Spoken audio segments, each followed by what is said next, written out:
تو اپنے اوپر بوجھ ڈالو گے تو اللہ خوشیاں دے گا. وہ بوجھ کیا ہے؟ نماز کا بوجھ ڈالو, رشتہ داروں کے حقوق ادا کرنے کا بوجھ ڈالو, ذمہ داری اٹھاؤ گھر کی, بھئی میری ذمہ ہے ان کو کھلانا. غریبوں کا بوجھ ڈالو اپنے اوپر. غربا اور مساکین کا پیٹ بھرنا کس کی ذمہ داری ہے؟ میری. ہر آدمی کیا سوچے کس کی ذمہ داری ہے؟ میری ذمہ داری ہے. روح پہ جتنا بوجھ ڈالیں گے. روزہ رکھنا یہ کس کی ذمہ داری ہے؟ یہ میری, مجھے رکھنا پڑے گا. ہم بچپن میں دیکھتے تھے, تصور نہیں تھا روزہ چھوڑنے کا. اب لوگ کیا کر رہے ہیں؟ اللہ کی خاطر چند گھنٹے بھوک اور پیاس برداشت نہیں ہو رہی. تم یہ دیکھو حکم کس کا ہے. کتنے بڑے بادشاہ نے جو تمہیں پورے سال کھلاتا ہے. ہمارے لبرل لوگ نا اپنے آپ کو کافر پہ قیاس کرتے ہیں. یار انہوں نے مذہب سے بغاوت کر کے اتنی ترقی کر لی تو ہمیں رمضان کے روزوں کی کیا ضرورت ہے؟ بھائی انہوں نے مذہب سے بغاوت کے ساتھ خدا سے بھی بغاوت کی ہے, یہ ذہن میں رکھو. خدا اپنے باغیوں کو معاف نہیں کرتا. یہ تو دارالامتحان ہے. لا یغررک تقلب الذین کفروا فی البلاد. قرآن کہتا ہے جو اللہ کے نافرمان ہیں ان کی زمین میں عیش و عشرت دیکھ کر تم کبھی بھی متاثر مت ہو, یہ تمہیں دھوکے میں نہ ڈال دے. متاع قلیل, یہ دنیا کے چند دنوں کے چند ٹکے ہیں, یہ کچھ بھی نہیں ہے. ثم مأواہم جہنم, اس کے بعد ان کا ٹھکانہ کیا ہے؟ جہنم کی آگ ہے. تو ابھی سے نیت کر لے, رمضان میں انشاءاللہ بھرپور طریقے سے روزے رکھیں گے, ایک روزہ بھی ضائع نہیں کریں گے. وقتی ٹینشن ہے روزہ رکھنے میں, لیکن نبی صلی اللہ علیہ وسلم نے فرمایا للصائم فرحتان, روزے دار کو اللہ دو خوشیاں دیتا ہے. ایک خوشی تو آخرت میں ملے گی جنت کی صورت میں, ایک خوشی افطار کے وقت. سارا دن آپ اپنے کھانے پینے پہ کنٹرول کرتے ہیں. دیکھو کھانے پینے پہ کنٹرول کرنے میں صرف یہ ٹینشن نہیں ہوتی بھوک اور پیاس کی, بڑی ٹینشن یہ ہوتی ہے کسی کام میں دل نہیں لگتا انسان کا. روزہ رکھے نا کوئی بھی کام تمیز سے ہوتا نہیں, عادت ہی نہیں ہے. جن لوگوں کو صبح ناشتے کی عادت ہے, ناشتہ کر کے آفس جاتے ہیں, بڑے فریش ہوتے ہیں, وہ ناشتہ کیے بغیر جا رہے ہوتے ہیں. جن لوگوں کو عادت ہے شام کو سٹا لگانے کی, چائے و پینے کی, وہ بغیر چائے کے. تو زبان خشک اور وہ آہستہ آہستہ, باڈی کی تو ضرورت نہیں ہوتی اتنا کھانے پینے کی, لیکن عادت. تو لائف کہتے ہیں نا بورنگ لائف ہو جاتی ہے, بور ہونا شروع ہو جاتے ہیں, کسی کام میں دل نہیں لگ رہا.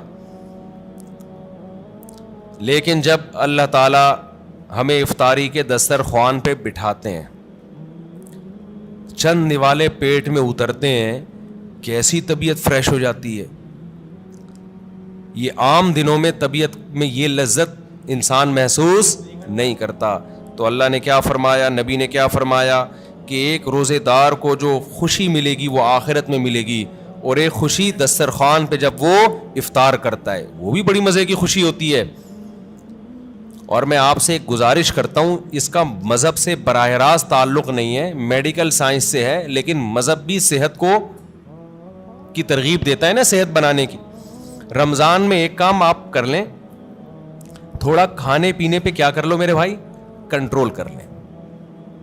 ہوتا یہ ہے کہ صبح سحری سے لے کے رات تک مغرب تک جب ہم بھوکے پیاسے رہتے ہیں, ہماری باڈی کا فیٹ ختم ہونا شروع ہوتا ہے, باڈی نتھرنا شروع ہوتی ہے, جسم کی زکوٰۃ نکلنا شروع ہوتی ہے, جسم فریش ہونا شروع ہوتا ہے. اس کے بعد جو حساب کتاب افطار کے وقت میں پھوڑنا پھاڑنا ہوتا ہے, اس سے باڈی کی ایسی کی تیسی ہو جاتی ہے. رمضان میں ہارٹ اٹیک کے واقعات میرا خیال ہے عام دنوں سے زیادہ ہی ہوتے ہیں.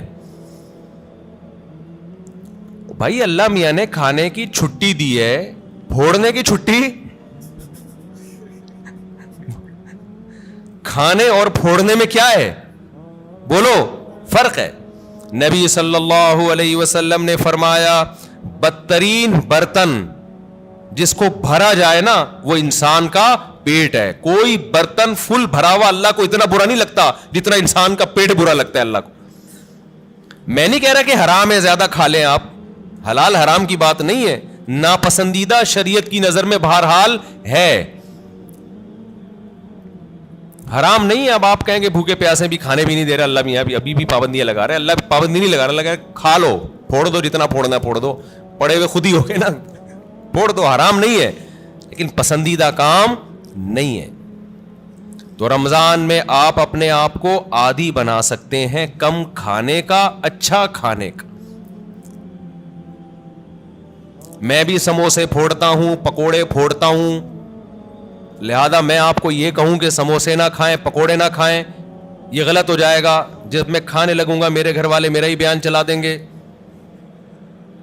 کہ آپ خود لوگوں کو بول رہے ہو کہ سموسے مت کھاؤ اور خود کیا کر رہے ہو, کھا رہے ہو. لہذا میں ایسی بات کیوں کروں جو میں خود نہیں کر رہا.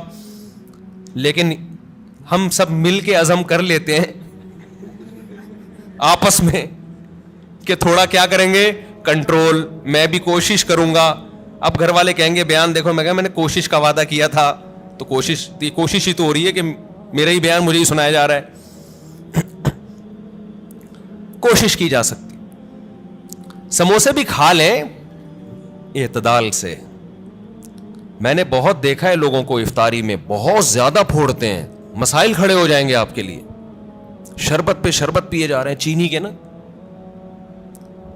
پیے جا رہے ہیں, کولڈ ڈرنک پہ کولڈ ڈرنک پیے جا رہے ہیں.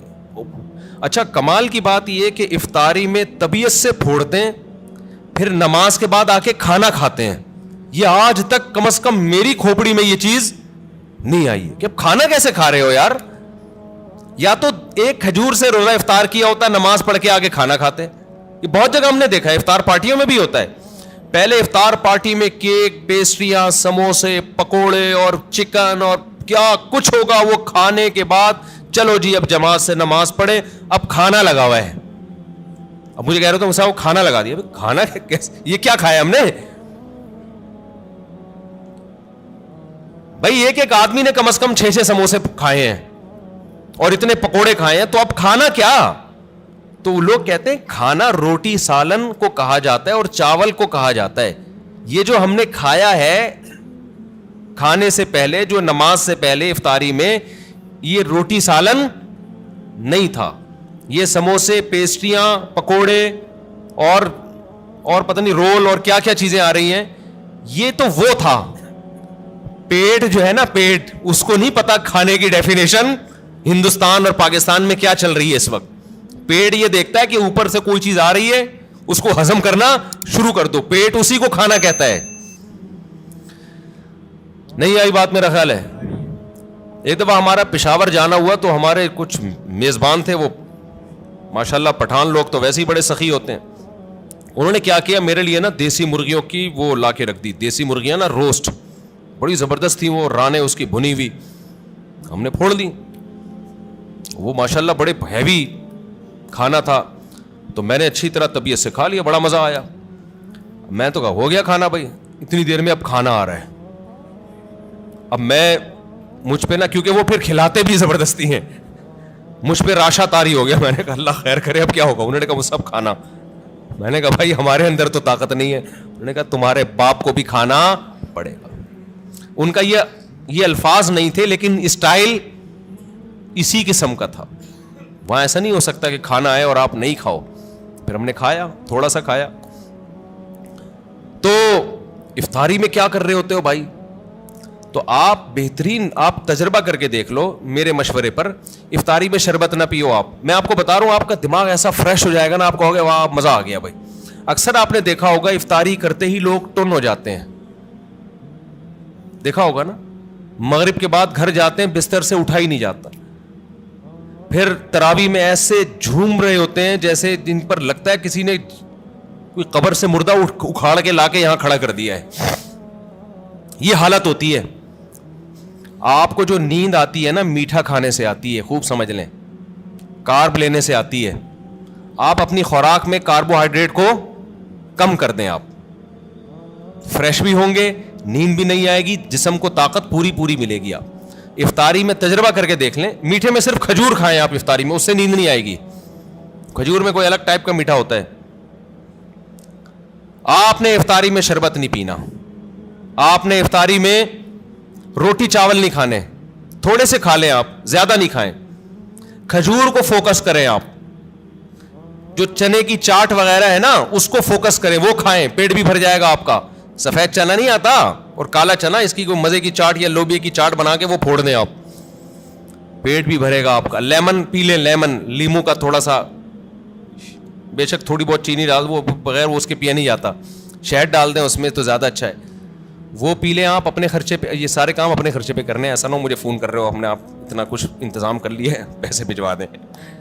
تو کھجوریں پھوڑ دیں آپ افطاری میں, اور چاٹ واٹ سے پیٹ بھر لیں آپ, یہ چنے کی چاٹ وغیرہ سے نا, دہی بڑے وغیرہ سے, اس سے پیٹ بھر لیں آپ, تو آپ کو نیند نہیں آئے گی, آپ فریش ہو جاؤ گے, طاقت بھی پوری ملے گی آپ کو. اور یہ جو افطاری کر کے ٹن ٹن سے گھوم رہے ہوتے ہیں نا, اور تراویح میں بھی ادھر ادھر جھوم رہے ہوتے ہیں, یہ کیفیت آپ کی نہیں ہو. تو اس رمضان میں کوشش کر لیں روٹی چاول تھوڑا کم کر دیں, میٹھی چیزیں تھوڑا کم کر دیں. ہاں میٹھے میں کھجور کھا لیں آپ, اس سے انشاءاللہ کچھ نہیں ہوگا بلکہ فائدہ ہی ہوگا. تو یہ تھوڑا سا اس دفعہ ہمارے مشورے پہ آپ کنٹرول کر کے دیکھیں, مزہ نہ آئے پیسے واپس. تو آپ کو لگے گا آپ کی نگاہیں روشن ہو گئی ہیں, دماغ فریش ہو گیا ہے, آپ کا حافظہ اور اچھا ہو گیا. میں نے تجربہ کیا, میں ہوائی باتیں نہیں کر رہا. روزہ رکھو اور روٹی چاول ذرا کم کھاؤ افطاری میں اور سحری میں بھی, آپ ایسا نتھرنا شروع ہو جاؤ گے, ایسی آنکھوں میں بینائی آپ کی تیز ہو جائے گی اور ایسی فریش ہو جاؤ گے کہ ہٹو بچوں ہو جائے گا بس. اور کیا کہوں میں, وہ ایک مولوی صاحب تقریر کر رہے تھے نا, نہیں وہ نہیں ان کی تقریر سنا رہا میں آپ, تو وقت بھی پورا ہو گیا ہے. تو یہ تھوڑا سا رمضان میں کیا کرنا ہے, تھوڑا سا میٹھے پہ تھوڑا سا کیا کر لو بھائی, کنٹرول کر لو میٹھے پہ. روٹی چاول بھی میٹھی ہی چیزوں میں شمار ہوتا ہے اس کا, کیونکہ اس میں کارب بہت زیادہ ہے. تھوڑا سا کنٹرول کر لیں, دیکھو آپ کی صحت, کیونکہ رمضان کا تحفہ اللہ نے غیر مسلم کو نہیں دیا, کس کو دیا ہے, مسلمان کو. تو مسلمان اس کو صحت بنانے میں بہترین استعمال کر سکتا ہے, تو روحانی فائدے بھی ہوں گے اور جسمانی بھی. لیکن مسلمان صبح سے لے کے شام تک روزہ رکھ کے افطاری میں طبیعت سے پھوڑ پھاڑ کے جسمانی قوت کا بجائے اس کو بنانے کے اس کا بیڑا غرق کر دیتا ہے, اور بیڑا ہی غرق ہو جاتا ہے.